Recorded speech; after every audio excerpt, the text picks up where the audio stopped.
जय हिंद साथियों, स्वागत है आज का session CUET business study PYQ session में, जिसमें आज हम लोग सीयूईटी 2022 में आए हुए 50 महत्वपूर्ण क्वेश्चन जो आपके आने वाले 2023 सीयूईटी के लिए उपयोगी होगा। आइए शुरुआत करते हैं क्वेश्चन नंबर 1 से। Question number 1, filling the blanks is the managerial function that monitors organizational performance towards the attainment of organization goal।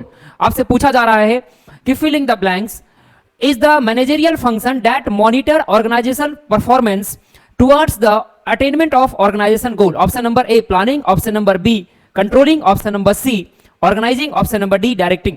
तो देखिए वर्ड को यहां पे ध्यान से देखेंगे तो is the managerial function that monitors. तो देखिए मॉनिटर करने का काम कौन करता है, तो याद रखेंगे मॉनिटर का काम किसके अंदर होगा, तो कंट्रोलिंग के अंदर होगा। तो करेक्ट आंसर क्या होगा क्वेश्चन नंबर 1 का? Correct answer option number B. Option number B हमारा क्या होगा करेक्ट आंसर। क्वेश्चन नंबर 2 देखेंगे sir. Filling the blanks is the scientific technique through which F W. Taylor devise the concept of assembly line. आपसे ये पूछा जा रहा है कि एफ.डब्ल्यू. टेलर के द्वारा जो टेक्निक दिया गया है असेंबली लाइन का, ठीक है, वो निम्न में से कौन सा टेक्निक के अंतर्गत आता है? Option number A motion study, option number B time study, option number C method study, option number D standardisation and simplification. तो याद रखेंगे असेंबली लाइन जो है सर, असेंबली लाइन जो है वो किसके अंदर आता है, तो मेथड स्टडी के अंदर आता है। एफ.डब्ल्यू. टेलर जो है कौन है सर? एफ.डब्ल्यू. टेलर जो है वो साइंटिफिक प्रिंसिपल ऑफ मैनेजमेंट के फादर कहा जाता है। इनका जन्म कब हुआ था? 1856 1856 में। और मृत्यु कब हुआ सर? 1915 में हुआ।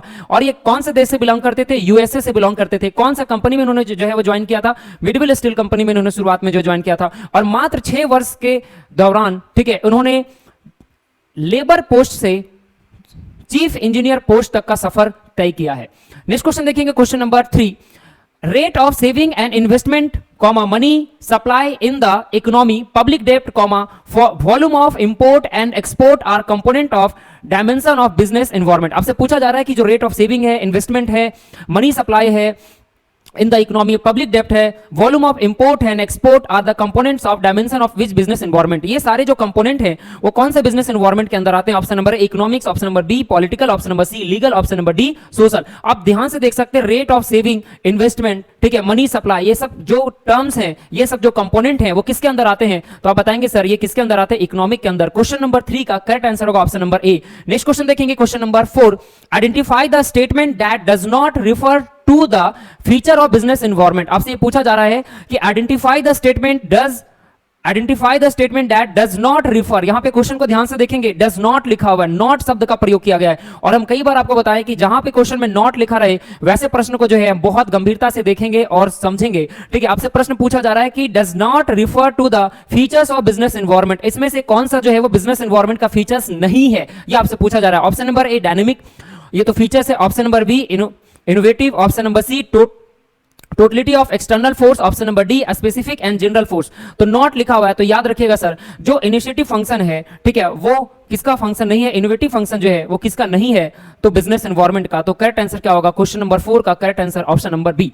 नेक्स्ट क्वेश्चन देखेंगे question number 5। Mister Raj is the MD of the Varishtha watch company. Mister Raj जो है सर वो वॉच कंपनी के क्या है? तो वॉच कंपनी में वो एमडी के पोस्ट पे हैं। He has systematically divide the work among all the departments. और जो एमडी साहब हैं यानी मिस्टर राज साहब जो हैं वो पूरे डिपार्टमेंट को, ठीक है, पूरे विभाग को बहुत अच्छे तरीके से, सिस्टमेटिकली तरीके से काम को बंटवारा कर देते हैं, बांट देते हैं, ठीक है, all the departments to ensure clarity through thought and action. और सबके पास जो है वो clarity of thought and action होते हैं, so that work is carried and smoothly without any interruption, जिसके कारण से जो है वो काम जो है वो बिना किसी बाधा का जो है वो व्यवस्थित ढंग से, सुचारू ढंग से जो है वो होता है। Identify the importance of planning, highlight the above case. आपसे पूछा जा रहा है कि जो उपरोक्त में जो केस दिया हुआ है उसमें से कौन सा प्लानिंग का जो है फीचर जो है वो आइडेंटिफाई हो रहा है, यानी एक केस दिया हुआ है, ठीक है, जिसमें आपसे बताया गया है केस में कि एमडी साहब जो है, एमडी साहब यानी कि मिस्टर राज साहब जो हैं वो क्या है? एमडी है वॉच कंपनी का। वो उसमें सारे डिपार्टमेंट में, सारे विभाग में पूरे काम को व्यवस्थित ढंग से जो है वो बंटवारा कर देते हैं, जिसमें सभी विभागों को काम करने के जो क्लियरिटी थॉट ऑफ एक्शन होते हैं। तो इस प्रकार का जो फीचर्स है वो कौन सा प्लानिंग के पार्ट में आएंगे, कौन सा स्टेप में आएंगे? ऑप्शन नंबर ए आपसे पूछा जा रहा है planning, reduce, overlapping and wasteful activity. बिल्कुल यही आएगा सर, क्योंकि प्लानिंग में क्या हो रहा है? रिड्यूस हो रहा है, ओवरलैपिंग यानी कि दोहरेपन, ओवरलैपिंग यानी दोहरेपन, ठीक है, उसको रिड्यूस किया जा रहा है, एक ही काम को दोबारा ना हो, साथ ही साथ वेस्टफुल एक्टिविटी। तो करेक्ट आंसर होगा क्वेश्चन नंबर 5 का correct answer option number A. Next question देखेंगे sir, question number 6। Question number 6, in a manufacturing concern division of work into key function will include production, purchase, marketing, account and personal. These department may be further divide into section, which type of structure is highlight here. आपसे पूछा जा रहा है sir कि एक जो है वो मैन्युफैक्चरिंग कंसर्न दिया हुआ है जिसमें division of work into key function के अनुसार जो है वो क्या कर रहा है, डिवीजन किया जा रहा है। ठीक है, तो आपको ध्यान रखना है include production, purchase and marketing. Word को ध्यान देखिए, प्रोडक्शन, परचेज, मार्केटिंग, अकाउंट। ठीक है, यानी कि सारे जो है वो किस बेसिस पे बंटवारा किया जा रहा है, तो फंक्शन के बेसिस पे। मतलब ये जो आप ऑर्गेनाइजेशन देख रहे हैं, ये जो मैन्युफैक्चरिंग कंसर्न देख रहे हैं, इस मैन्युफैक्चरिंग कंसर्न में सभी विभाग का जो बंटवारा है वो उनके कार्य के आधार पर किया जा रहा है। और कार्य के आधार पर हम किसी ऑर्गेनाइजेशन को बांटते हैं, डिवाइड करते हैं, तो उसे कौन सा कहते हैं, फंक्शनल ऑर्गेनाइजेशन। और अगर हम प्रोडक्ट के आधार पर बांटते हैं ऑर्गेनाइजेशन को तो उसे क्या कहते हैं, डिविजनल ऑर्गेनाइजेशन। क्या कहते हैं सर, डिविजनल ऑर्गेनाइजेशन। तो वर्क के अनुसार से फंक्शनल ऑर्गेनाइजेशन, प्रोडक्ट के अनुसार से डिविजनल ऑर्गेनाइजेशन। इस क्वेश्चन में आप देख सकते हैं कि जो बंटवारा है, ठीक है, जो डिवीजन है वो किस बेसिस पे हो रहा है, तो फंक्शन के आधार पर, production, purchase and marketing. That's the reason question number 6 का करेक्ट ऑप्शन होगा option number B, that is called functional structure. Next देखेंगे question number 7। Question number 7, it is defined as the framework with in which managerial and operational task are perform, identify it. आपसे पूछा जा रहा है कि आप बताएं कि कौन सा लेवल पे जो है मैनेजरियल एंड ऑपरेशनल टास्क जो है वो परफॉर्म किया जा रहा है, आपको पहचानना है, आइडेंटिफाई करना है।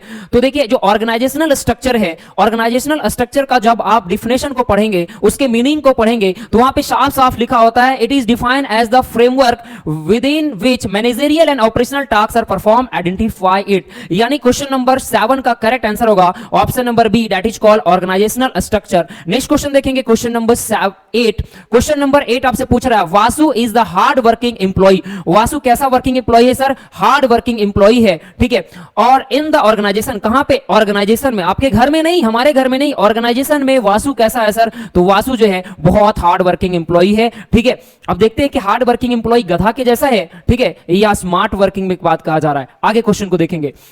He has been working as a junior clerk। अच्छा, मिस्टर वासु साहब जो हैं वो जूनियर क्लर्क के रूप में काम कर रहे हैं। ठीक है, फॉर द लास्ट 5 ईयर, कितने साल से, 5 साल से। ठीक है, मिस्टर वासु साहब जो हैं वो पिछले 5 साल से जूनियर क्लर्क के रूप में काम कर रहे हैं ऑर्गेनाइजेशन में। यहां तक तो यही समझ में आया। As Srinath the senior clerk. अच्छा, एक और उनके जो है श्रीनाथ साहब जो हैं वो क्या है, सीनियर क्लर्क हैं। Retired he is expected to fill the vacant position. अच्छा, श्रीनाथ साहब जो हैं वो रिटायर करने वाले हैं और उनके जगह पे जो है एक पोस्ट को क्या किया जा रहा है, फिल अप किया जा रहा है। ठीक है, तो ऐसा ये लग रहा है कि हो सकता है रिक्रूटमेंट से क्वेश्चन कुछ बन रहा हो। ठीक है, देखते हैं आगे।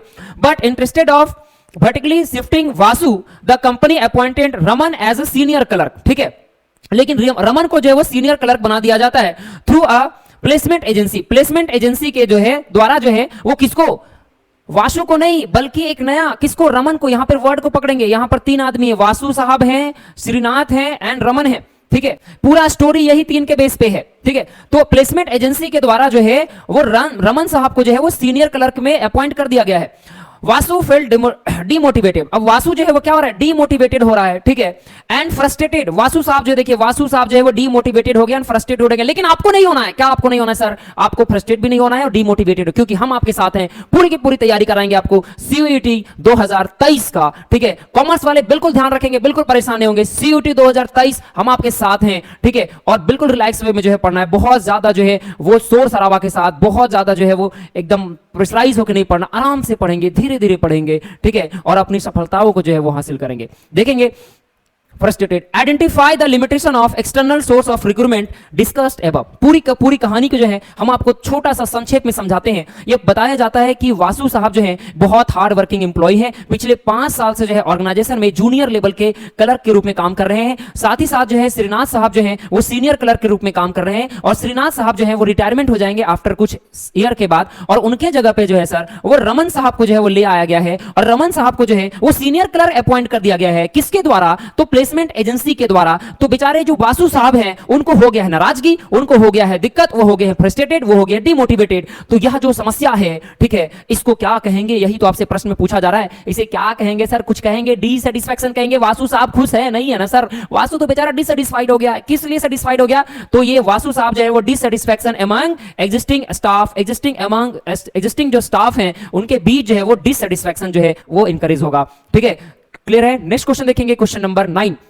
क्वेश्चन नंबर 9 आपसे पूछा जा रहा है, controlling function of an organisation is, controlling function of an organisation is, controlling function आपसे पूछा जा रहा है कि कंट्रोलिंग फंक्शन बताइए ऑर्गेनाइजेशन के अंदर, संगठन के अंदर। Option number A forward looking, option number B backward looking, option number C both forward and backward looking. तो याद रखेंगे ऑप्शन नंबर डी तो बोल रहा neither forward nor backward looking, ये तो हो ही नहीं सकता। ऑप्शन नंबर डी जो है वो बिल्कुल भी नहीं होगा सर, ठीक है। तो कंट्रोलिंग फंक्शन जो है वो आगे भी देखने का भी है, आगे भी देखता है और पीछे भी देखता है, ठीक है। हम लोग पढ़े भी है कि कंट्रोलिंग आगे देखने के साथ साथ पीछे भी देखता है, तो बोथ का काम होगा, तो both forward and backward looking. Question number हमारा 9 का करेक्ट आंसर क्या होगा? Option number C. थोड़ा सा और भी आप ध्यान रखेंगे, ठीक है। आपको याद रखना है CUET में कॉमन यूनिवर्सिटी एलिजिबिलिटी टेस्ट में कुल जो है वो 50 क्वेश्चन आपके एग्जाम में आएंगे, लेकिन आपको महज 40 प्रश्न ही सॉल्व करने हैं। और जब वो 40 प्रश्न आप सॉल्व कर रहे होंगे तो आप विशेष रूप से ध्यान ये रखेंगे सर कि आपको जो क्वेश्चन में आपको 100% श्योर होंगे, जिसमें आपको लगता है ये सही होगा, आप उसको टिक करेंगे। आप बोलेंगे ऐसा क्यों सर? क्योंकि CUET में नेगेटिव मार्किंग का प्रावधान है,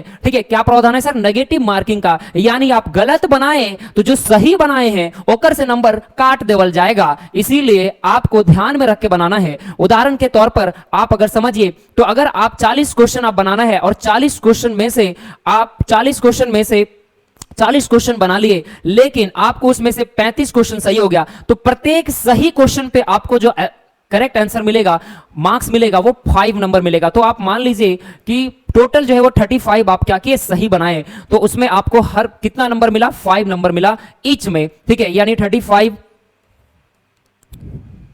आपका कुल स्कोर कितना हो गया? 175। लेकिन इसमें से आप जो है वो 5 क्वेश्चन क्या किए हैं सर? गलत बना दिए हैं। तो गलत बना दिए हैं तो प्रत्येक गलत बनाने पे 1 मार्क्स डिडक्ट कर दिया जाएगा, काट दिया जाएगा, तो कुल आपका मार्क्स कितना कट जाएगा? 5। और इस प्रकार से कुल मार्क्स आपका कितना हो गया एग्जामिनेशन में? 170। आपने बनाया जो है सर, ठीक है, वो क्वेश्चन टोटल 40 बनाया, ठीक है। टोटल क्वेश्चन जो आपने अटेम्प्ट किया वो 40, जिसमें से 35 आपके करेक्ट हुए, तो 35 × 5 = 175। लेकिन 5 उसमें से आपका गलत हो गया, तो 5 × 1, एक गलत होने पे 1 मार्क्स आपका डिडक्ट कर दिया जाएगा, तो करेक्ट जो है आपका 5 आ जाएगा। 175 में से 5 को लेस कर देंगे, 170 आपका आंसर आएगा। तो आपको ध्यान रखना है कि जो क्वेश्चन आपको नहीं आएंगे, ठीक है, उसको आपको स्किप कर देना है, ठीक है। जिस क्वेश्चन में बिल्कुल भी नहीं आता है उसको स्किप करना है। नेक्स्ट क्वेश्चन देखेंगे, क्वेश्चन नंबर हमारा 10। इन अ बल्ब मैन्युफैक्चरिंग यूनिट, एक जो है बल्ब मैन्युफैक्चरिंग यूनिट है, the range of defective bulb is decided at 5%। अच्छा ठीक है, defective bulb is decided at 5%, ठीक है। यानी कि जो डिफेक्टिव बल्ब है, ठीक है, जो मैन्युफैक्चरिंग कंपनी है वो मान के चलते हैं कि भैया हमारा बनाने के क्रम में कुछ ना कुछ ऐसे प्रोडक्शन होंगे जो डिफेक्टिव होंगे, खराब हो जाएंगे, ठीक है। तो कितना माना गया है? 5% माना गया है। Any deviation that goes beyond the permissible limit of defect is to be brought to the notice of supervisor. Identify the concept of one of the function of management highlight here. आपसे पूछा जा रहा है कि ये जो पूरा scenario दिया हुआ है इसमें से कौन सा जो है उपयुक्त हमारा आंसर होगा, ठीक है। तो आपको बताया जा रहा है इसका करेक्ट, इसमें क्या हो रहा है? ये माना गया है कि डिफेक्टिव कितना है? 5% है। कितना है डिफेक्टिव? 5% है, ठीक है। लेकिन deviation that goes beyond the permissible, लेकिन डिफेक्टिव क्या हो गया? हमारा बढ़ गया है, 5% से ज्यादा डिफेक्ट हो गया, तो फिर हमारा आंसर कौन सा होगा? तो हमारा आंसर होगा कंट्रोल बाय एक्सपेक्टेशन, यानी ऑप्शन नंबर हमारा 10 का करेक्ट आंसर होगा option number A. Next question देखेंगे, question number 11। Which of the following is not a limitation of controlling? आपसे पूछा जा रहा है इसमें से कौन सा जो है वो कंट्रोलिंग का यानी कि नियंत्रण का लिमिटेशन, सीमाएं नहीं है। Which of the following is not a limitation of controlling? निम्न में से कौन सा जो है वो नियंत्रण की सीमाएं नहीं है, आपसे प्रश्न पूछा जा रहा है, ठीक है। तो कौन कौन सा है? तो देखिए डिफिकल्टीज इन सीटिंग क्वांटिटेटिव, ये तो है सर, ठीक है, ये भी है, ऑप्शन नंबर सी डी भी है। तो आपसे पूछा जा रहा है नॉट लिमिटेशन, तो करेक्ट आंसर क्या होगा sir? Ensuring order and discipline. तो क्वेश्चन नंबर क्या होगा हमारा? करेक्ट आंसर होगा option number C. Option number C हमारा करेक्ट आंसर होगा। नेक्स्ट क्वेश्चन देखेंगे, question number 12। Quantitative standard should be set so that it is easier to match the actual performance with the desired performance. बहुत simple, word पे ध्यान देना है। आपसे क्या पूछ रहा है? एक्चुअल परफॉर्मेंस को जब हम डिजायर्ड परफॉर्मेंस के साथ मेजर करते हैं, तुलना करते हैं, तो उसे क्या कहेंगे? बहुत सिंपल है सर, उसे कंट्रोलिंग कहेंगे। क्या कहेंगे? कंट्रोलिंग कहेंगे, नियंत्रण कहेंगे। क्वेश्चन नंबर 12 का correct answer option number B. Next question देखेंगे sir, question number 13। The cost in the process of raising fund through equity is known as, ठीक है। आपसे क्या प्रश्न पूछा जा रहा है? ठीक है, the cost in the process of raising fund through equity is known as, यानी कि जब आप इक्विटी के थ्रू जो है आप क्या कर रहे हैं, कॉस्ट को रेज कर रहे हैं, तो उसे क्या कहेंगे, उसे हम फ्लोटेशन कॉस्ट कहते हैं। क्वेश्चन नंबर 13 का correct answer option number C. Next question देखेंगे, क्वेश्चन नंबर 14 आपसे पूछा, a trading organisation comparatively needs filling the blanks investment in fixed assets as a compare to the manufacturing organisation. आपसे क्या पूछा जा रहा है सर, आपसे यह पूछा जा रहा है कि a trading organisation comparatively needs, ठीक है, नीड्स लेस, ठीक है, less investment in fix asset as compare to manufacturing organisation, ठीक है। तो लेस देखेंगे कहां, ऑप्शन में, ऑप्शन नंबर ए में ही आपको दिख रहा है, ठीक है, यानी कि लेसर, यहां पे क्या हो जाएगा सर, लेसर। क्वेश्चन नंबर 14 का करेक्ट आंसर होगा option number A. Next question देखेंगे, question number 15, Rajat is planning the breakup of his finance. यहां पे ब्रेकअप हो रहा है, ठीक है, वो ब्रेकअप नहीं जो आप सोच रहे हैं, ठीक है, वो ब्रेकअप नहीं, ठीक है। Rajat is planning the breakup of his finance to know the amount of capital that will be utilized the purchase fixed assets and current assets, identify the financial decision taken by रजत। रजत साहब जो है वो क्या कर रहे हैं सर, वो purchase fix assets and current assets, ठीक है, फिक्स एसेट्स और करेंट एसेट्स जो है वो परचेज कर रहे हैं, ठीक है। तो यह जब फिक्स एसेट्स और करंट एसेट्स जब वो परचेज कर रहे हैं तो उससे संबंधित वो निर्णय ले रहे हैं, डिसीजन ले रहे हैं, तो उसे हम क्या कहेंगे, तो उसे हम क्या कहते हैं, इन्वेस्टमेंट डिसीजन। क्या कहते हैं, investment decision. Option number question number 15 का करेक्ट आंसर होगा option number A. Next question देखेंगे, क्वेश्चन नंबर 16, डेप्ट नॉर्मली डज नॉट कॉज, ठीक है, डेप्ट जो है वो क्या पूछ रहा है, डेप्ट नॉर्मली डज नॉट कॉज, किसके कारण जो है डेप्ट नहीं होता है, ठीक है, तो डेप्ट किसके कारण नहीं होगा, तो a dilution of control. Question number 16 का correct answer option number A. Next question देखेंगे, question number 17, Rohit has 500 share of Ruchi Soya limited. Rohit जो है वो 500 शेयर जो है वो क्या करता है, रुचि सोया लिमिटेड से। Ruchi Soya further issued 1 lakh equity share and offered Rohit to buy one more equity share for every 5 share held by him. Identify the method of flotation.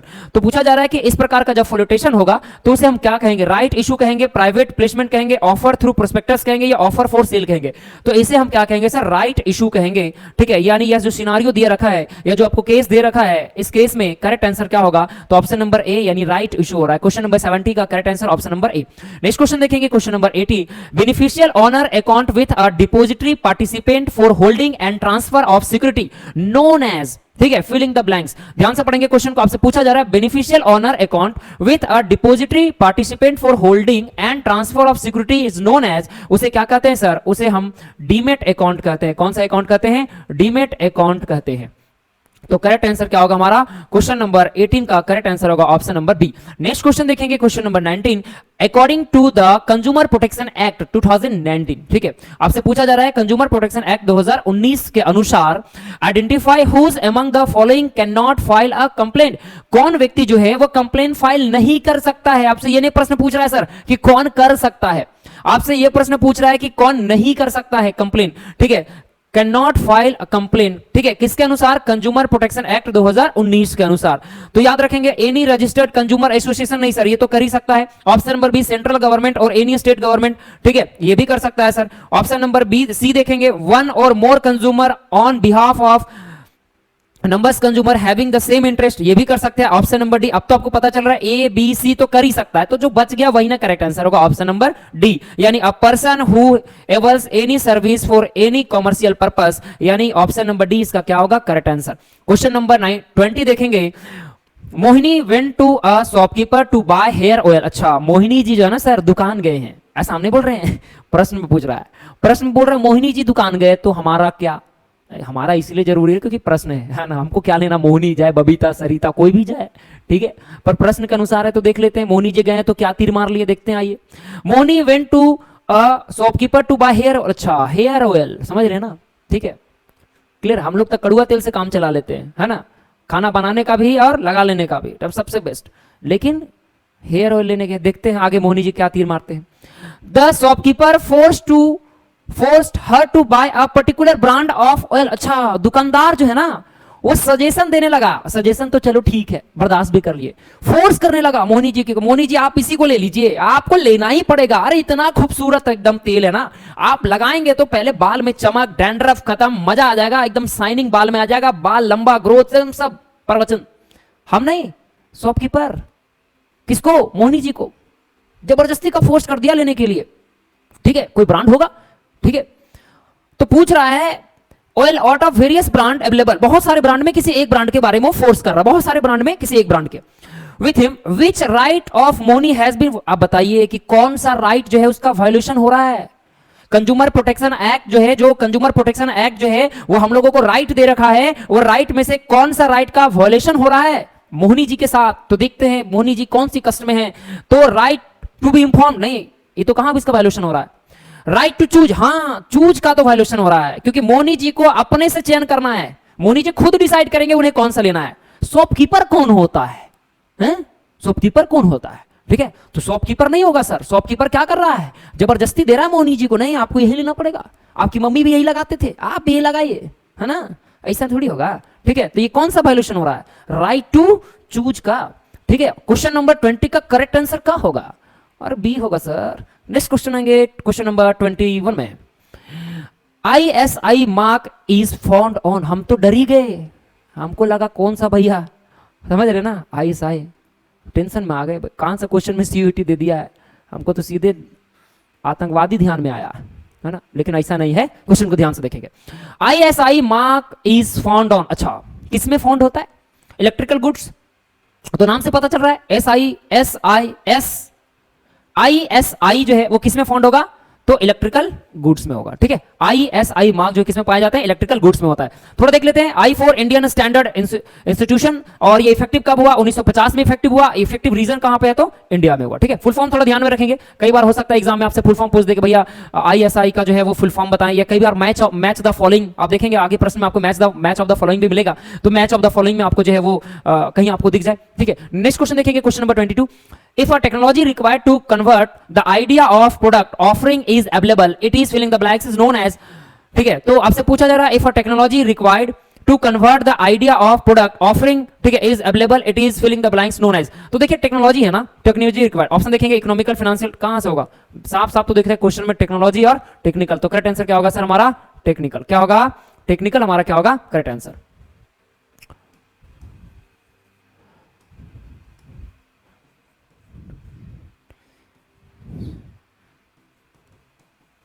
Technical. Next question देखेंगे, question number 23। As the volume of advertising is getting more and more expanded, it is becoming difficult to make advertising message heard by the target prospectus. This will affect the filling the blanks of advertising. आपसे पूछा जा रहा है कि ये जो पूरा scenario दिया हुआ है, इसमें से जो है वो एडवर्टाइजमेंट की कौन सी बात को जो है वो फॉलो किया जा रहा है। ठीक है, तो as the volume of advertising is getting more and more expended, देखिए यहां पर क्या हो रहा है? मोर एंड मोर एक्सपेंडेड हो रहा है, मतलब जो है उसको ज्यादा से ज्यादा विस्तार किया जा रहा है, तो अच्छी बात हो रहा है ना सर। देखते हैं option number, social value, preference, effectiveness. क्या होगा करेक्ट आंसर हमारा? Effectiveness. This will be affect the effectiveness of advertisement. जब इफेक्टिवनेस होगा इसी कारण से तो एक्सपैंड हो रहा है, तो करेक्ट आंसर क्या होगा? क्वेश्चन नंबर 23 का correct answer option number C. Next question देखेंगे, क्वेश्चन नंबर हमारा 24। The part of a brand which can be recognised but can not be utterable is called. ठीक है, अट्रेबल का मतलब क्या होता है पहले समझेंगे। अट्रेबल का मतलब होता है, ठीक है, जिसको आप पहचान तो सकते हैं, लेकिन क्या नहीं कर सकते हैं सर? पहचान तो सकते हैं, लेकिन उसका शेप नहीं दे सकते। ठीक है, तो इसे अट्रेबल, इस पूरे क्वेश्चन में जो सबसे इंपॉर्टेंट कीवर्ड है वह अट्रेबल है। ठीक है, क्वेश्चन नंबर 24 का करेक्ट आंसर होगा ऑप्शन नंबर ए, यानी कि ब्रांड नेम। ठीक है, क्वेश्चन नंबर हमारा 25 देखेंगे। Which one of the following is not true about the objection of advertising? which of the following is not true? not लिखा हुआ है, इनमें से कौन सा जो है वो ट्रू नहीं है, सही नहीं है, किसके केस में? तो ऑब्जेक्शन टू एडवर्टाइजमेंट, यानी कि एडवर्टाइजमेंट के केस में निम्न में से कौन सा सही नहीं है, आपसे ये प्रश्न पूछा जा रहा है। Option number A, advertisement which makes similar claim confuse the buyer. ठीक है, नॉट लिखा हुआ है, क्लियर है। Advertisement is very economical mode of communication, नहीं सर। देखिए जो एडवर्टाइजमेंट होते हैं वो बहुत ही खर्चीली होते हैं, बहुत ही जो है हमारा एक्सपेंसेस होते हैं। हाँ ठीक है, मानते हैं कि अगर नंबर ऑफ वॉल्यूम पर जाएं, ठीक है, पर्सन पर निकालेंगे तो थोड़ा सा खर्च कम होंगे, लेकिन एडवर्टाइजमेंट जो विज्ञापन हैं वो बहुत खर्चीले होते हैं। आप समझते हैं, ऋतिक रोशन साहब आते हैं और विज्ञापन दिखाते हैं, आज जो है माउंटेन ड्यू का आज कुछ तूफानी करते हैं। ठीक है, तूफानी करने का जो है ना सर वो चार्ज लेते हैं सर। ठीक है, मेरे बात को समझ रहे? तो एडवर्टाइजमेंट क्या होते हैं सर? वो हमारे खर्चीले होते हैं, ठीक है, यानी कि महंगे होते हैं। तो करेक्ट आंसर क्या होगा? Which not true the objection, यानी question number B, option number B जो हमारा क्या होगा? करेक्ट होगा, और क्वेश्चन नंबर 25 का, यानी advertisement is very economical mode of communication. Question number 26 देखेंगे। Question number 26, The economic survey 2019 suggests that the psychological study can be used in the realm of tax compliance. It is the favor of using religious norms such as paying debt is a sin. अच्छा, एक बात बताया गया है, ठीक है, slogan दिया गया है, ठीक है, to improve tax complaints identify the related dimension of business environment. अच्छा, आपसे बोला जा रहा है कि अगर आप मान लीजिए, ठीक है, मान लीजिए कोई व्यक्ति जो है वो कर्ज लिए हुए अगर मृत्यु हो जाता है, ठीक है, कर्ज लिए हुए अगर उसका मृत्यु हो जाता है तो अच्छी बात नहीं है। इसका मतलब यही है, डेइंग डेब्ट इज अ सिन, ठीक है, अगर किसी व्यक्ति को कर्ज लिए हुए मतलब कर्ज लिया हुआ है और अगर उसका मृत्यु हो जाता है, ठीक है, तो अच्छी बात नहीं है, ऐसा स्लोगन में कहा गया है। तो यह जो स्लोगन है, ठीक है, वो क्या कर रहा है, तो टैक्स को तो इंक्रीज कर रहा है। भैया बोल रहा है कि आप किसी का डेब्ट वोट लेके मत भागिए, ठीक है भाई, किसी का उधारी लेके मत मरिए, किसी का उधारी लीजिए तो वापस कर दीजिए, ठीक है, उधारी लेके जो है वो कहीं जाना नहीं है, ठीक है, पृथ्वी छोड़ के नहीं जाना है, धरती को छोड़ के नहीं जाना है, ठीक है, आपको वापस कर देना है, ठीक है। तो एक तो हो गया आपका क्या, वर्ड में देखिए रिलीजियस नॉर्म्स, तो रिलीजियस नॉर्म्स हो गया, मतलब वहां पे सोशल जरूर आएगा, ठीक है, यानी economical, social, technological and legal, तो सोशल तो जरूर आएगा क्योंकि रिलीजियस आ गया, रिलीजियस आ गया मतलब सोशल जरूर होगा। अब आगे देखते हैं, साथ ही साथ लिखा हुआ है इंप्रूव द टैक्स कंप्लेंट्स। अच्छा, टैक्स वैक्स की बात आ गया, टैक्स मतलब लीगल भी होगा, ठीक है, यानी कि भैया सोशल के साथ साथ कौन होगा, लीगल भी होगा, ठीक है, ये भी देख लेते हैं। और क्वेश्चन के एक बार पढ़ते हैं, identify the related dimension of business environment, आपको आइडेंटिफाई करना इसमें से कौन सा जो है बिजनेस एनवायरमेंट होंगे। The economic survey 2030 suggests that the psychological study can be used in the realms of tax complaint, ठीक है, तो in that is favor of using religious, तो कौन कौन सा होगा, सोशल और लीगल। तो करेक्ट आंसर क्या होगा सर, ऑप्शन नंबर बी और डी। देखेंगे ऑप्शन नंबर बी और डी कौन सा है, बी के उसमें है, अब देखिए बी तो सिर्फ ऑप्शन नंबर बी में ही दिख रहा है, बी कहां दिख रहा है, ऑप्शन नंबर बी में ही दिख रहा है, तो बी और डी जो है यानी क्वेश्चन नंबर 26 का करेक्ट आंसर क्या होगा, ऑप्शन नंबर बी।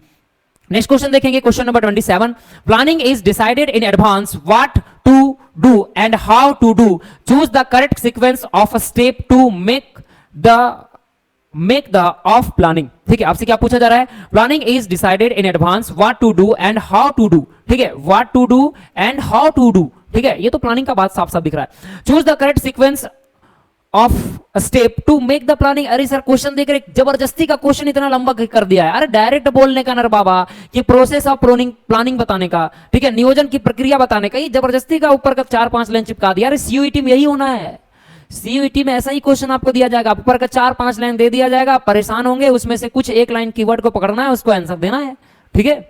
तो देखिए आपसे पूछ रहा है कि सीक्वेंस बताना है किसका, प्लानिंग का। चलिए देखते हैं, option number a developing premises, option number B follow of action. देखो यही तो पकड़ लिए, फॉलो ऑफ एक्शन जो है ना सर, वो प्लानिंग का सबसे लास्ट स्टेप है, सबसे आखिरी स्टेप है। कौन सा प्लानिंग का आखिरी स्टेप कौन सा है, फॉलो ऑफ एक्शन। अब देखते हैं, जिसके अंत में बी होगा ऑप्शन में, वही उसका करेक्ट आंसर होगा।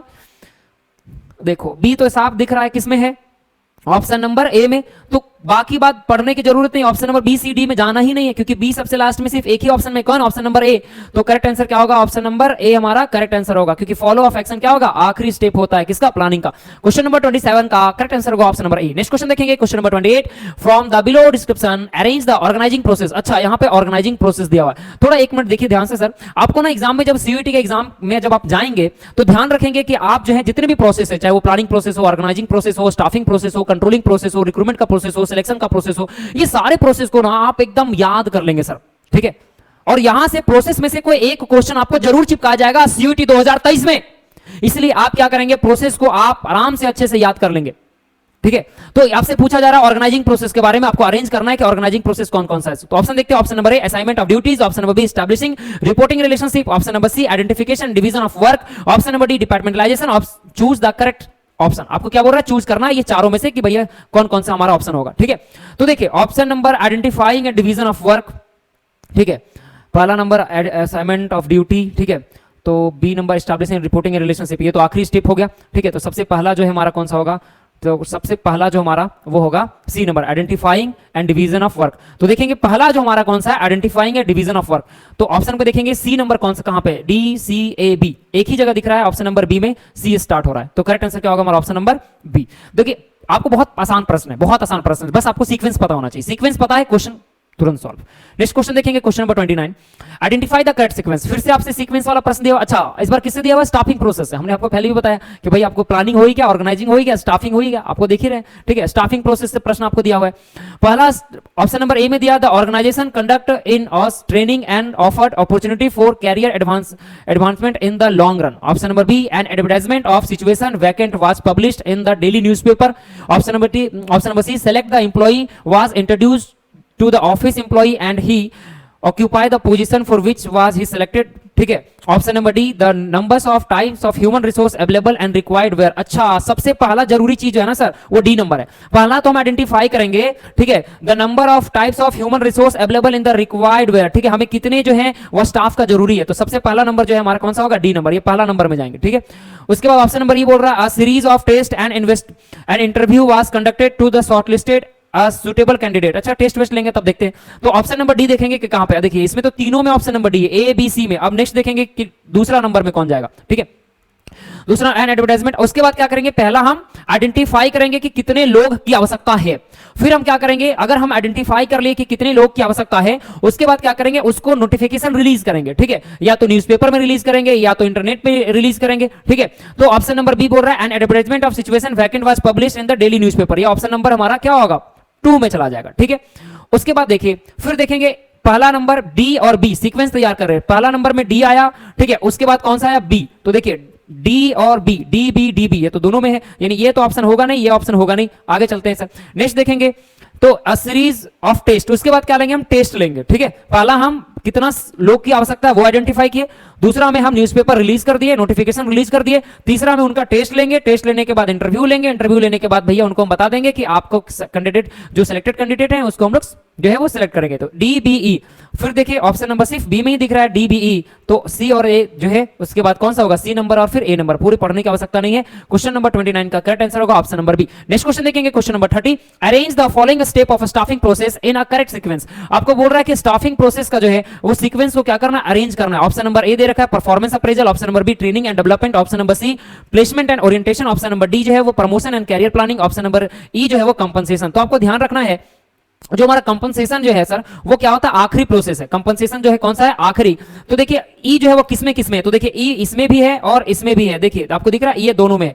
तो नेक्स्ट देखेंगे ये दोनों तो हमारा ऑप्शन में होगा ही नहीं। ठीक है, ए और बी नहीं होगा, यानी कौन कौन सा होगा? सी और डी में देखेंगे। नेक्स्ट देखेंगे सर, ठीक है, ये तो हमारा आखिरी प्रोसेस हो गया। उसके बाद first process identify placement and orientation. सबसे पहला हम लोग क्या करेंगे? Placement and orientation. ये जो अरेंज करना है ना सर, जो आपको सीक्वेंस दिया हुआ है इसमें से इसी में से अरेंज करना है। ठीक है, जो आपको नंबर्स दिए हुए, जो स्टेप दिए हुए उसी में से अरेंज करना है। ये नहीं कि यार सर तो फर्स्ट नंबर तो है ही नहीं। ठीक है, तो आपको पहला इसमें कौन सा होगा? Placement and orientation. तो सी जो है वो हमारा फर्स्ट स्टेप कहलाएगा इस सीक्वेंस के अनुसार, और ई हमारा अंतिम कहलाएगा। तो देखिए सी और ई, तो सी आपका यहां पे और ई आपका यहां पे, तो करेक्ट आंसर क्या होगा? ऑप्शन नंबर सी। सी हमारा जो है क्या कहलाएगा? करेक्ट आंसर क्वेश्चन नंबर 30 का। नेक्स्ट क्वेश्चन देखेंगे, question number 31, which of the following statement are related to limitation of planning. आपसे पूछ रहा है इनमें से कौन सा जो है सर वो लिमिटेशन है प्लानिंग का। विच ऑफ द स्टेटमेंट, ठीक है, which of the following statement are related to limitation of planning. इसमें से कौन सा जो है वो लिमिटेशन है किसका? प्लानिंग का। Option number A planning leads to rigidity, option number B planning is futuristic, option number C planning reduce the creativity, option number D planning does not guarantee success, option number E planning involves decision making। ठीक है, तो which of the following statements are related to limitation of planning। ठीक है, limitation of planning जो है इसमें से कौन कौन सा है? ठीक है, आप देखिए प्लानिंग जो है हमारा क्या कर रहा है? रिड्यूस कर रहा है क्रिएटिविटी। ये तो इसका जो फीचर्स नहीं होगा। ठीक है, planning involves the decision making में ये भी क्या होगा? इसका नहीं होगा सर। ठीक है, प्लानिंग क्या करता है सर? फ्यूचरिस्टिक होता है। ये बात भी क्या है? बिल्कुल सही होगा। ठीक है, तो लिमिटेशन में कौन कौन से होंगे? लिमिटेशन में ए होगा, ठीक है, साथ ही साथ हमारा कौन सा होगा? सी होगा, और कौन होगा? डी होगा। ठीक है, ए सी डी। तो करेक्ट आंसर क्या होगा? Option number B, A C and D only. क्योंकि रिमेनिंग जो है sir B number, C number और ई नंबर ये इसके लिमिटेशन नहीं है बल्कि इसके फीचर्स में आएंगे। नेक्स्ट क्वेश्चन देखेंगे, question number 32, capital market consist of. आपसे पूछा जा रहा, आप पढ़े होंगे दो तरह के मार्केट होते हैं, कैपिटल मार्केट और मनी मार्केट। मनी मार्केट जो है वो शॉर्ट पीरियड के लिए होता है, कैपिटल मार्केट लॉन्ग पीरियड के लिए। तो आपसे पूछा जा रहा है कि कैपिटल मार्केट के जो है वो कौन कौन से कंसिस्ट होते हैं, कौन कौन से इसमें सम्मिलित होते हैं। ठीक है, आपसे पूछा जा रहा है कि कैपिटल मार्केट में कौन कौन से। तो डेवलपमेंट बैंक कैपिटल मार्केट में आएगा, बिल्कुल। फाइनेंशियल इंस्टीट्यूशन भी जो है वो कैपिटल मार्केट में, स्टॉक एक्सचेंज भी आएगा। लेकिन देखिए कॉल मनी और ट्रेजरी बिल जो है वो किसके अंदर आते हैं? तो ये किसके अंदर आते हैं सर? मनी मार्केट के अंदर आते हैं। किसके अंदर आते हैं? मनी मार्केट के अंदर। लेकिन आपसे प्रश्न क्या पूछा है? कैपिटल मार्केट के अंदर आने वाली चीजें। तो कैपिटल मार्केट के अंदर आने वाली चीजें ऑप्शन नंबर ए, बी और सी, ठीक है, यानी कि ए, बी और सी। तो करेक्ट आंसर क्या होगा? Option number B. Next question देखेंगे, question number 33। Which of the following are the external source of recruitment? इसमें से कौन सा जो है सर वो एक्सटर्नल सोर्स ऑफ रिक्रूटमेंट है? ठीक है, आपसे पूछा जा रहा है which of the following are the external source of recruitment. Option number A direct recruitment, transfer, casual callers, campus recruitment and promotion. तो आपको याद रखना है कि आपको इंटरनल सोर्स ऑफ रिक्रूटमेंट याद रखें। इंटरनल कौन कौन सा होगा? ट्रांसफर, प्रमोशन और ले ऑफ। ट्रांसफर, प्रमोशन और ले ऑफ को छोड़कर बाकी बात सब एक्सटर्नल। तो देख लीजिए, ठीक है, ट्रांसफर ये तो नहीं होगा क्योंकि हमारा ये तो इंटरनल है, ठीक है। तो उसके साथ साथ जो है, ठीक है,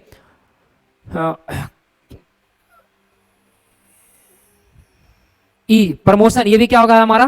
ट्रांसफर और प्रमोशन, ये क्या कहलाएगा? इंटरनल, साथ ही साथ ले ऑफ। तो बचा कौन? ए, सी और डी। बचा कौन सर? ए, सी और डी। तो करेक्ट आंसर क्या होगा हमारा? Option number A, C and D. Question number 34 देखेंगे sir. Question number 34, SEBI is an interim administrative body to protect orderly and healthy growth of security market. अच्छा, ये बात तो बिल्कुल सही बोला जा रहा है सेबी के बारे में, ठीक है। Find out the correct statement about SEBI. आपसे पूछा जा रहा है कि सेबी के बारे में जो है आप करेक्ट स्टेटमेंट जो है वो बताइए, ठीक है। देखते हैं, SEBI was established on 12 April 1988 and as an administrative body to promote orderly growth of stock market, ठीक है। यानी ए नंबर तो बिल्कुल सही है सर, ए नंबर बिल्कुल सही है, यानी ए नंबर बिल्कुल सही है। The act of parliament that governs SEBI is SEBI act 1994, ठीक है। देखते हैं सर, ये तो हमको सही नहीं लग रहा। The act of parliament that governs SEBI is SEBI act, नहीं, ये बिल्कुल गलत है सर, ठीक है। सी नंबर देखेंगे सर। सी नंबर आपसे पूछ रहा है the basic purpose of SEBI is to form new enterprises. देखते हैं आगे, option number D, SEBI does not, नहीं सर ये तो बिल्कुल गलत लिखा हुआ ना। देखिए क्या बोल रहा है, सेबी डज नॉट प्रोटेक्ट, बल्कि सेबी क्या करता है? प्रोटेक्ट करता है किसको? इन्वेस्टर को, ठीक है। तो ये तो भाई बिल्कुल गलत हो गया, ठीक है। तो आप देखिए डी जहां ऑप्शन में दिखेगा वो तो गलत हो गया ना। तो डी भैया, ये तो डी वाला ऑप्शन गलत हो गया, ये डी वाला ऑप्शन गलत हो गया। अब बचा कौन? ए और सी में, यही दोनों में रहेगा, ठीक है। अब ई भी पढ़ लेते हैं। SEBI is a separate regulatory body, हाँ ई भी क्या है? बिल्कुल सही है सर, ठीक है। अब सी के बारे में देखते हैं। ए और ई तो सही पता चल गया। अब दो ऑप्शन देखिए, ए सी ई होगा या ए ई होगा, बड़ा कंफ्यूजन सी बात है। अब ध्यान से देखेंगे क्योंकि हमको तो कंफर्म पता चल गया कि ई तो होगा ही होगा, साथ में ए भी होगा। अब हम लोग ध्यान से देखेंगे किसके बारे में? सी के बारे में। The basic purpose of SEBI is to form new enterprises. नहीं सर, बेसिक पर्पस नहीं है न्यू एंटरप्राइजेस फॉर्म करना। तो करेक्ट आंसर क्या होगा? Option number C, A and E only. Clear है? Option number C. Question number 34 का correct answer option number C. Next question देखेंगे, question number 35। From the following identify the drawback of external source of recruitment। आपसे पूछा जा रहा है drawback का मतलब क्या होता है? ड्रॉबैक का मतलब खामियां हो गया, लिमिटेशन हो गया, उसकी बुराइयां जो है वो कौन सा है? तो एक्सटर्नल सोर्स का कौन सा जो है वो खामियां, ये आपसे प्रश्न पूछा जा रहा है, ठीक है। Option number A wider choice, option number B dissatisfaction among existing staff, option number C lengthy process, option number D costly process, option number E competitive spirit, ठीक है। तो आपको ध्यान रखना है कि from the following identify the drawback of external source of recruitment. जो drawbacks है, किसके ड्रॉबैक है sir? External source of recruitment का, वो कौन कौन सा है, ठीक है। तो आपको याद रखना वाइडर चॉइस तो ड्रॉबैक नहीं है, इसका मेरिट है sir. Option number B sir dissatisfaction among existing, ये होगा, ठीक है। फिर क्या हुआ? सी आपसे लेंथी प्रोसेस नहीं है सर, ठीक है। ऑप्शन नंबर जो है आपका डी कॉस्टली प्रोसेस, हाँ कॉस्टली तो है सर, ठीक है। कॉस्टली जो हमारा वो है, ठीक है। तो देखते हैं। और ई नंबर कंपिटिटिव स्पिरिट, ये तो अच्छी बात है ना कि कंपटीशन की भावना होगा तभी तो अच्छे अच्छे जो हमारे पास नॉलेजेबल एम्प्लॉय आएंगे। तो ये डिमेरिट नहीं है, लिमिटेशन नहीं है। तो इसमें से कौन सा हो गया? बी, सी और डी। ऑप्शन देखेंगे बी, सी, डी कौन सा है? तो बी, सी एंड डी जो है ऑप्शन नंबर हमारा बी। क्वेश्चन नंबर 35 का correct answer option number B. Next question देखेंगे, क्वेश्चन नंबर 36। अब ये जितने भी मैच द फॉलोइंग वाले प्रश्न है, बहुत प्यारा प्रश्न है। मैच ऑफ द फॉलोइंग आपको नंबर दे के जाएंगे सर। आपको फिर से रिपीट किया, क्या बोले? मैच ऑफ द फॉलोइंग आपको नंबर दे के जाने, आपको कुछ नहीं करना है। आपको जितने भी पॉइंट्स दिए हुए ना उसमें से बस भाई एक को पहचान लेना है कि इसमें से कौन सा सही होगा। एक अगर पहचान लिया ना सही, आपका मैच ऑफ द फॉलोइंग बन जाएगा सर, ठीक है। और मैच ऑफ द फॉलोइंग को बड़ा प्यार से बनाइएगा सीयूईटी के एग्जामिनेशन में। आइए देखते हैं मैच ऑफ द फॉलोइंग वाले प्रश्न को। But match the list first with list 2, यानी लिस्ट 1 ये वाला, लिस्ट 2 जो है ये है, उसमें से आपको क्या करना है? मैच करना। करते हैं match. Choose the correct option, आपको ऑप्शन दिया हुआ है। तो ऑप्शन ए पढ़ते, people and material must be in suitable place at appropriate time for maximum efficiency, ठीक है। क्या वर्ड लिखा हुआ सर? मैक्सिमम एफिशिएंसी, ठीक है। कलर को चेंज कर लेते हैं ताकि आपको दिखे। तो मैक्सिमम एफिशिएंसी की बात हो रहा है, ठीक है। तो मैक्सिमम एफिशिएंसी सर, ठीक है, मैक्सिमम एफिशिएंसी किस में होगा? ठीक है, स्प्लिट दी क्रॉप्स में, ऑर्डर्स में, स्टेबिलिटी ऑफ टेन्योर में, यूनिटी ऑफ कमांड में, ठीक है। तो मैक्सिमम एफिशिएंसी जो है वो किसमें होगा, ऑर्डर की बात किया जा रहा है, यानी एक ए का मिलान किसके साथ होगा, 2 के साथ। यहां भी लिखते भी जाएंगे एक किनके साथ रहेंगे, 2 के साथ, ठीक है। फिर देखिए the principle of reasonable with the military, यहां पर देखिए क्या लिखा हो, मिलिट्री ऑर्गेनाइजेशन। आप पढ़े मिलिट्री ऑर्गेनाइजेशन किसके साथ जाएगा, military organization unity of command के साथ। बस बी का कितना हो गया, 4। आप रुक जाइए, देखिए बी का 4, आपको तो पता है बी का 4 जो है वो कंफर्म है कि बी का 4 मिलिट्री ऑर्गेनाइजेशन जो है वो किसमें आ जाएगा, द प्रिंसिपल जो है resemble with military organization unity of command, यानी बी का 4 देखेंगे। देखिए यहां बी का 1 है, बी का 3 है, बी का 4 है, बी का 2, बस एक ही जगह तो दिख रहा है बी का 4, दिख रहा ना, तो बाकी बात देखने की जरूरत भी नहीं है। आप आराम से ऑप्शन नंबर सी क्या करेंगे, टिक लगाएंगे। और मैच ऑफ द फॉलोइंग आपको नंबर भी देगा और समय भी बचाएगा सीयूईटी में, क्योंकि वहां पर आपको आपके मॉनिटर के सामने सर डिस्प्ले जो हो रहा होगा उसमें टाइम डिस्प्ले हो रहा होगा, और बहुत जल्द जो टाइम क्या होता है, कम होता चला जाता है। तो आपको ये जो प्रश्न है मैच ऑफ द फॉलोइंग, वो नंबर भी देके जाएगा और समय भी बचाएगा, ठीक है, लेकिन ध्यान से बनाएंगे।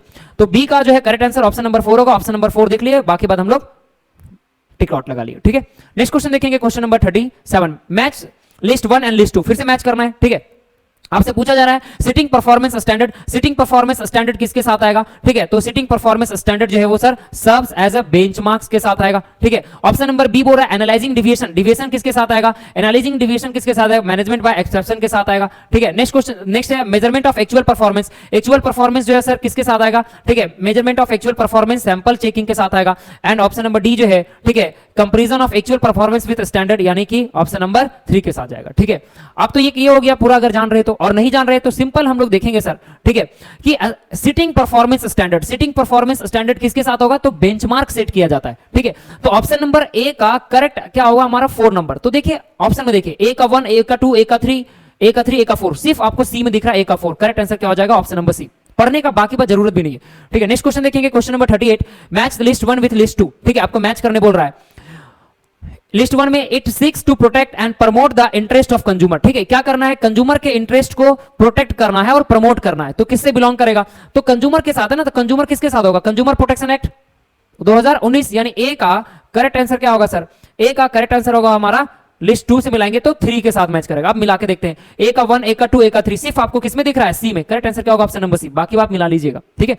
Next question, question number 39, match list 1 with list 2, ठीक है, आपको क्या करना है, मैच करना है लिस्ट 1 को जो है लिस्ट 2 के साथ। लिस्ट 1 इधर है, लिस्ट 2 आपका इधर है। देखिए लिस्ट 1 में आपको बोला जा रहा है कि separation of planning and education function, ठीक है, आपको क्या कर रहा है, सेपरेशन करना है प्लानिंग का, ठीक है। तो प्लानिंग का हम लोग क्या करेंगे, सेपरेशन करेंगे, तो किसके साथ जाएगा, फंक्शनल फॉर्मनशिप होगा, ठीक है। नेक्स्ट क्वेश्चन देखेंगे, setting benchmark for every business activity which must be अथेड ड्यूरिंग प्रोडक्शन, प्रोडक्शन के समय जो है हमें क्या करना है, बेंचमार्क जो है वो डिसाइड करना है, तो स्टैंडर्डाइजेशन ऑफ वर्क, ठीक है। अब आप देख लेते हैं ए किसके साथ है सर, ए 4 के साथ है, और बी किसके साथ है, 1 के साथ है, ठीक है। तो देखिए ए 4 के साथ आपको सिर्फ और सिर्फ ऑप्शन नंबर बी में दिख रहा है। ऑप्शन नंबर बी में ए किसके साथ है, 4 के साथ, ए 1 के साथ, 4 के साथ, 3 के साथ, 2 के साथ, तो डायरेक्ट करेक्ट आंसर क्या होगा, ऑप्शन नंबर बी। हम लोग एक आंसर जान लिए, इस पूरा लिस्ट में से एक का हम लोग पहचान लिए कि separation of planning and education function जो किसके साथ जाएगा, तो फंक्शनल फॉर्मेनशिप के साथ जाएगा। तो क्वेश्चन नंबर ए का करेक्ट आंसर होगा ऑप्शन नंबर 4, ठीक है, तो हमारा बी होगा करेक्ट आंसर। नेक्स्ट क्वेश्चन देखेंगे, question number 30, question number 40, match list 1 and list 2, match क्या करना है, लिस्ट 1 को लिस्ट 2 के साथ, ठीक है। तो लिस्ट 1 फाइनेंशियल मार्केट, ये फाइनेंशियल मार्केट के जो दिए हुए हैं, ठीक है, और इधर आपका लिस्ट 2 का एक्सप्लेनेशन दिया हुआ है, ठीक है। तो देखिए capital market, money market, primary market and secondary market. तो कैपिटल मार्केट आपको पता है जो लॉन्ग टर्म के लिए होगा, मनी मार्केट जो शॉर्ट टर्म के लिए होगा, प्राइमरी मार्केट जिसमें पहली बार हम क्या करते हैं, जो है वो पहली बार जो है वो जो प्रोडक्ट को पहली बार जब हम सिक्योरिटी को बेचते हैं, तो प्राइमरी मार्केट, और सेकेंडरी मार्केट जो है, ठीक है, जब हम सिक्योरिटी को बार बार खरीदते और बेचते हैं तो हमारा सेकेंडरी मार्केट। अब देख लेते हैं, एक बार पढ़ लेते हैं, ठीक है। तो ऑप्शन नंबर ए आपको बोल रहा है कैपिटल मार्केट, कैपिटल मार्केट किसके साथ जाएगा, तो it facility transfer of invisible function सब, ठीक है, it consist of development bank, commercial bank, stock exchange and facility to economic development.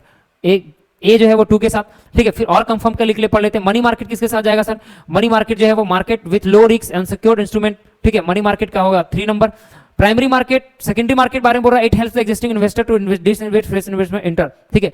तो अब इसको मिला लेते हैं, ए किसके साथ है सर, ए जो है हमारा 2 के साथ है, ए 2 के साथ, और बी किसके साथ है सर, बी 3 के साथ। देख लेते हैं, ए 2 के साथ यहां भी है, ए 2 के साथ यहां भी है, ठीक है, यानी ऑप्शन नंबर डी और ए तो कट गया, ठीक है। अब हम लोग चेक करते हैं कि कौन सा होगा। अब बी जो है वो 3 के साथ, देखिए बी यहां पर ए के 2 के साथ भी है और बी 3 के साथ होगा। आप देख लीजिए, तो करेक्ट आंसर क्या होगा हमारा, option number C. Next question देखेंगे, क्वेश्चन नंबर 41। अब इस क्वेश्चन को थोड़ा ध्यान से देखेंगे, समझेंगे, क्योंकि क्वेश्चन नंबर 141 में आपको पैसेज दिया हुआ है, ठीक है। आपको यह भी याद रखना है कि सीयूईटी में महज जो है सर वो 40 क्वेश्चन ही सॉल्व करने हैं। 50 क्वेश्चन में से 40 क्वेश्चन ही आपको सॉल्व करने हैं। तो जो आपको आता होगा आप उसी प्रश्न को बनाएंगे, क्योंकि नेगेटिव मार्किंग है, मैं आपको बार बार बता रहा हूं, ठीक है। अब आपको पैसेज दिए हुए हैं, पैसेज केस बेस्ड स्टडी दे दिया, केस दे दिया गया, प्रॉब्लम्स आपके सामने रख दिया गया और उससे आपको प्रश्न पूछा जा रहा है, ठीक है। तो ऐसे प्रश्न जो है जिसमें आपको पैसेज दिया हो, ठीक है, पूरी कहानी लिखा हुआ हो, तो आप ऐसे प्रश्न को सॉल्व करने का तरीका अपनाएंगे। सबसे पहले प्रश्न को पढ़ेंगे, प्रश्न को पहले पढ़ेंगे और प्रश्न को पढ़ने के बाद फिर जो है सारे प्रश्न को पढ़ लेंगे और उसके बाद जो है पैसेज में जाएंगे। तो पहले हम प्रश्न पढ़ लेते हैं। प्रश्न आपसे लिखा हुआ है, eight what level of management mister Maruti working. आपसे पूछा रहा है कि मिस्टर मारुति जो है वो कौन सा लेवल पे काम कर रहे हैं, ठीक है। ये आपका क्वेश्चन है, क्वेश्चन ये है आपका कि at what level management of mister Maruti working. पढ़ते हैं, read the text given below and answer the question form. Mister Maruti is chairman of leading business organization. Mister Maruti क्या है सर, चेयरमैन है, अच्छा ठीक है। Mister Maruti is the chairman, देखिए keyword क्या है, chairman of leading business organization. तो बताइए चेयरमैन किस में आएगा, top level, middle level, lower level. आप तो पढ़े हैं सर, चेयरमैन टॉप लेवल पे आएगा, पहले ही लाइन पढ़े और इसका आंसर मिल गया। Eight what level management mister Maruti working. Mister Maruti कौन से लेवल पे काम कर रहे हैं, top level, middle level, lower level. तो आप बोलेंगे सर टॉप लेवल क्यों, क्योंकि मिस्टर मारुति चेयरमैन है, ठीक है। तो करेक्ट आंसर क्या होगा हमारा, ऑप्शन नंबर ए। बस वर्ड को ध्यान दिए। नेक्स्ट क्वेश्चन पढ़ेंगे, क्वेश्चन नंबर 42, ठीक है। क्वेश्चन नंबर 42 में जो है ये आपका प्रश्न है सर।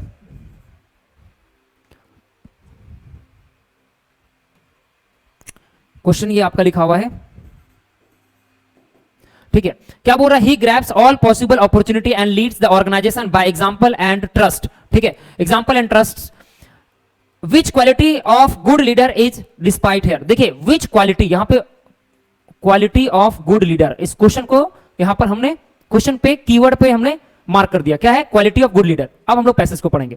पैसेज बोल रहा है, mister Maruti is chairman of leading business, he grabs all possible opportunity and leads the organisation by example and trust. अच्छा यहां पर भी लिखा हुआ है example and trust. He grabs all possible opportunity and leads the organisation by example and trust, ठीक है। वो बिजनेस को ग्रैब कर रहे हैं एग्जांपल एंड ट्रस्ट से।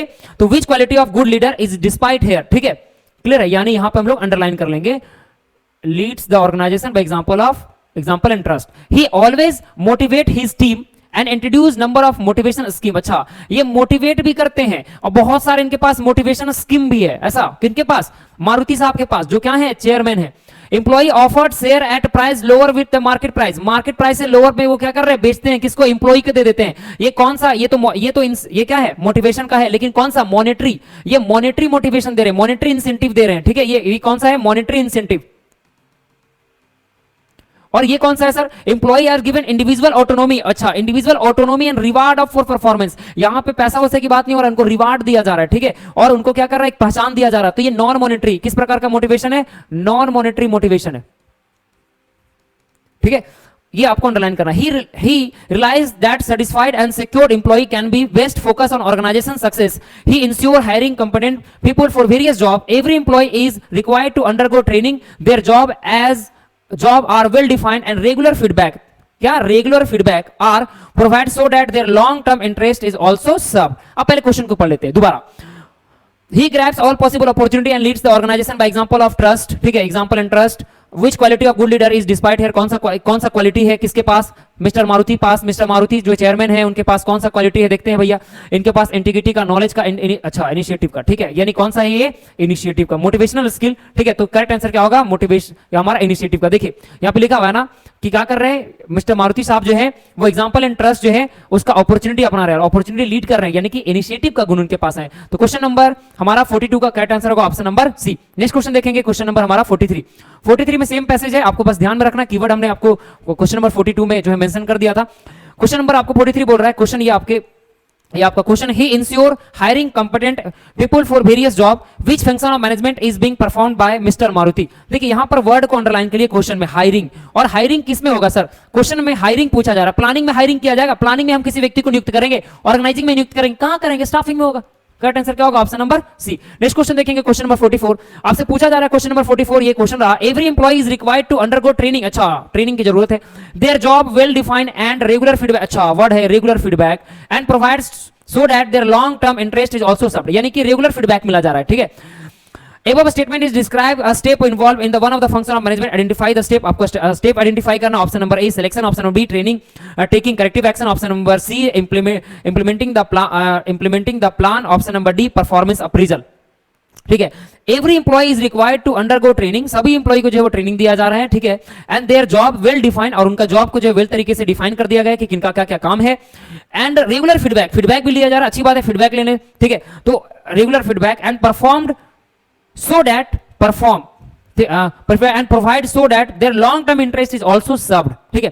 तो आपसे प्रश्न में जो है मिस्टर मारुति जो है वो एक व्यक्ति को काम दे दिए हैं, ट्रेनिंग दे दी है, और ट्रेनिंग देने के बाद जो है वो किस प्रकार से काम कर रहा है, बार बार उसका फीडबैक ले रहे हैं, यानी क्या कर रहे हैं? परफॉर्मेंस अप्रेजल कर रहे हैं। यानी क्वेश्चन नंबर 44 का करेक्ट ऑप्शन होगा option number D. Next question देखेंगे, question number 45, he has also devised various way to know the reaction of employee। इन्होंने बहुत सारे जो है वो एम्प्लॉय के रिएक्शन जानने के तरीकों को अपनाया है। above statement highlight one of the element involved in a communication process। communication process में कौन सा तरीका जो है वो यूज किया गया है? देखिए, in order to keep an eye of employee is a static decision which introduce all the communication must be recorded and filled in the office। he has also devised various way to know the reaction of employee on different policy and decision। as a result employee is highly motivated and good goals are achieved and organization is growing। ठीक है, इन्होंने बहुत सारे जो है वो तरीके जो है वो हाईलाइट कर चुके हैं, ठीक है, ताकि वो एम्प्लॉई के जो है वो रिएक्शन को आइडेंटिफाई कर सके। तो इसमें से कौन सा जो है वो तरीका उन्होंने जो है वो अपनाया है, ये आपसे प्रश्न पूछा जा रहा है। तो देखिए, जो मिस्टर मारुति साहब जो चेयरमैन है, वो बार बार क्या कर रहे हैं? फीडबैक ले रहे हैं। देखिए, their job well defined and regular feedback are provided so that their long term interested are serve. इस प्रकार से लॉन्ग टर्म इंटरेस्ट क्या हो रहा है? सर्व हो रहा है। तो करेक्ट आंसर क्या होगा? फीडबैक। यानी क्वेश्चन नंबर 45 का करेक्ट आंसर होगा ऑप्शन नंबर बी। पैसेज वाले प्रश्न को सॉल्व करने का एक ही तरीका है, पहले क्वेश्चन को पढ़ें, पैसेज को गंभीरता से समझे और टिक लगा ले। और देखिए, केस बेस्ड स्टडी है, आपको ये ध्यान से जो है वो सॉल्व करना है, ठीक है। नेक्स्ट क्वेश्चन, क्वेश्चन नंबर हमारा 46 क्वेश्चन है, employee are offered share at a price lower than the market price, financial incentive identify above is. ठीक है, employer offered share at price lower, आपसे लोअर प्राइस पर शेयर जो है वो market price पर दिया जा रहा है। देखिए यहां पर लिखा है employer offered share at price lower than the market price. कौन सा है, किस प्रकार का जो है मोटिवेशन है? नॉन मॉनिटरी मोटिवेशन है। कैसा? मॉनिटरी मोटिवेशन दिया जा रहा है। ठीक है, यानी कि ऑप्शन देखेंगे, profit sharing, co partnership, stock option, option number C जो है productive linked with benefit and perquisite. क्या कहलाएगा? को पार्टनरशिप की बात कर रहा है, स्टॉक ऑप्शन। नेक्स्ट क्वेश्चन है क्वेश्चन नंबर 46 का correct answer option number B. Next question, question number 47। Question number 47 देखिए, पैराग्राफ एक ही है और उसी से 10 क्वेश्चन आपको जो है वो सॉल्व करने हैं। क्वेश्चन नंबर 41 से क्वेश्चन नंबर 50 तक केस बेस्ड स्टडी वाले प्रश्न है। पैसेज आपको दे रखी है, पैसेज आपको गंभीरता से पढ़ना है और सॉल्व करना है। क्वेश्चन देगा, employee are given individual autonomy and reward for performance. Individual autonomy and reward for performance. अच्छा, इंडिविजुअल ऑटोनॉमी दिया जा रहा है, ठीक है, किसको? एम्प्लॉई को। Identify the need satisfied as a given Maslow need हेरिकेरी थ्योरी।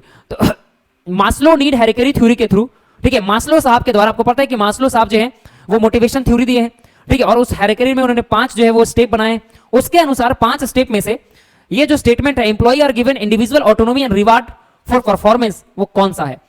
सेफ्टी एंड सिक्योरिटी, ये तो नहीं होगा sir. Option number B belongingness need, ये भी नहीं कहलाएगा। Option number C esteem need, yes, option number C esteem need. ठीक है, भाई को ऑटोनॉमी चाहिए, इज्जत चाहिए, ठीक है, ठीक है, किसमें? एम्प्लॉय को। तो individual autonomy and reward for performance, option number C. Question number 47 का ऑप्शन नंबर सी होगा correct answer. Question number 48, all communication must be recorded and filed in the office, which type of communication must be describe in the above statement. देखिए लिखा हुआ है ना यहाँ पर, employee perform a strategic decision was introduced that all communication must be recorded and filled in the office. He is also devised various way to know the reaction of employee on different policy and decision. As a result, employee is highly motivated and goals are achieved and the organization is growing. तो ये किस प्रकार का जो है वो motivation किया जा रहा है? लेटरल कम्युनिकेशन, इनफॉर्मल, ग्राफिक, ये तो फॉर्मल कम्युनिकेशन। कैसा हो रहा है? फॉर्मल कम्युनिकेशन इसमें चल रहा है। ठीक है, नेक्स्ट क्वेश्चन देखेंगे हमारा question number 49, question number 49, employee were given individual autonomy and reward for performance. Employee जो है उसको इंडिविजुअल ऑटोनॉमी दिया जा रहा है, ठीक है, कैसा दिया जा रहा है, इंडिविजुअल ऑटोनॉमी दिया जा रहा है, ठीक है, and reward performance, which non financial incentive is highlighted in the above statement. इसमें से कौन सा जो है वो नॉन फाइनेंशियल इंसेंटिव जो है वो दिया जा रहा है, उसको हाईलाइट करना है, ठीक है। स्टेटस दिया जा रहा है, ऑर्गेनाइजेशन क्लाइमेट दिया जा रहा है, एम्प्लॉय रिकॉग्नाइजेशन। तो देखिए उस एम्प्लॉय को क्या दिया जा रहा है, एम्प्लॉय रिकॉग्नाइजेशन, ठीक है, क्या मिल रहा है, एम्प्लॉय रिकॉग्नाइजेशन, ठीक है। तो करेक्ट आंसर होगा option number C. Question number 50, इस सेशन का अंतिम प्रश्न, mister Maruti always motivate his team and introduce a number of motivational scheme in the organization, which of the following skill is being post by mister Maruti. तो ये कौन सा जो है वो स्किल जो है वो यूज कर रहे हैं मिस्टर मारुति, आपसे पूछा जा रहा है। Communication skill, motivational skill, self confidence and integrity. तो देखिए बार बार देखना, must always motivate team and introduce the number of motivational scheme. देखिए बहुत सारे मोटिवेशनल स्कीम यूज कर रहे हैं, कौन यूज कर रहे हैं, मारुति साहब जो चेयरमैन है। तो जब बहुत सारे मोटिवेशनल स्कीम लागू कर रहे हैं, यूज कर रहे हैं, तो क्या कहलाएगा, मोटिवेशनल स्किल कहलाएगा। क्वेश्चन नंबर 50 का करेक्ट आंसर होगा ऑप्शन नंबर बी। इस सेशन को देखने के लिए, इतना सारा प्यार करने के लिए दिल के गहराइयों से आपको बहुत बहुत धन्यवाद। Thank you so much.